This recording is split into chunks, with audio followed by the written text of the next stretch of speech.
Mesdames et messieurs, bonsoir et bienvenue. Le week-end se clôture avec vraiment une sorte de contraste entre la moitié nord et la moitié sud. D'ailleurs, on le voit clairement sur l'image satellite. Beaucoup de nuages ont circulé et continueront de circuler ces prochains jours sur la moitié sud puisqu'on est, je vous le disais, sous l'influence de différentes gouttes froides. D'ailleurs, je vous ai choisi deux villes, deux endroits plutôt moitié sud. Pourquoi? Parce qu'il y avait une petite différence avec l'instabilité. Ça donne aussi l'opportunité parfois d'apercevoir les éclaircies comme c'était le cas vers le lac d'Ourtin, vers Montpellier malheureusement. À ce moment-là où j'ai pris la vidéo, il y avait donc une averse, un ciel bien chargé avec des températures qui restent tout de même douces pour cette période de l'année. Ensuite, l'évolution, mais avant l'évolution, j'ai envie de vous parler d'abord de l'ensoleillement qu'on a connu depuis le 1er avril. On a commencé avec une petite bise, donc il faisait un petit peu frais, mais l'ensoleillement était là. Et jusqu'à aujourd'hui, on connaît pas des records, mais en tout cas presque des records d'ensoleillement sur ces différentes villes, vers Colmar, Mâcon, Dijon, Strasbourg, essentiellement évidemment sur la moitié nord, puisque c'est là où le soleil a été le plus présent.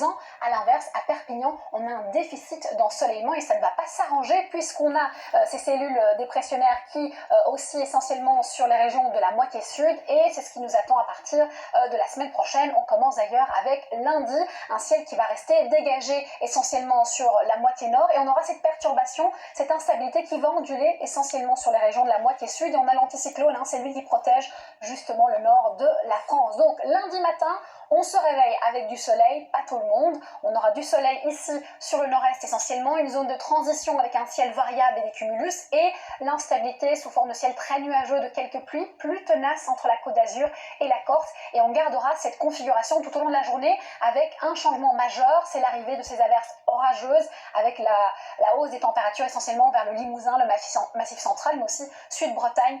C'est possible également qu'on ait un coup de tonnerre qui éclate. Ensuite, les températures de cette nuit sont douces évidemment, 7 degrés à Reims, 15 degrés du côté de Nice et durant la journée, pareil, on subit la douceur, cette extrême douceur pour cette période de l'année, vous la connaissez, comptez de 14 à près de 23 degrés. Ensuite, milieu de semaine, on sera sous l'influence de la même configuration avec l'anticyclone sur la moitié nord et les dépressions sur la moitié sud et aussi de fortes pluies vers le Roussillon avec quelques orages possibles à l'intérieur des terres. Ensuite, pour la journée de mercredi, elle est quasiment similaire, ça commence à s'atténuer, donc on peut espérer le retour de plus larges éclaircies vers les régions comme l'Aquitaine, le Limousin, le Massif central et les Alpes, mais ici vers le Roussillon on conserve quand même un ciel plus chargé et ça commence d'ailleurs à s'améliorer encore plus sur la moitié nord et pour la journée de jeudi on voit une alternance de nuages, d'éclaircies, encore un risque d'ondée mais qui est minimisé, mais on a une hausse des températures aussi sur la moitié sud en moyenne et ça s'inverse ici vendredi, il fera plus chaud certainement sur la moitié nord,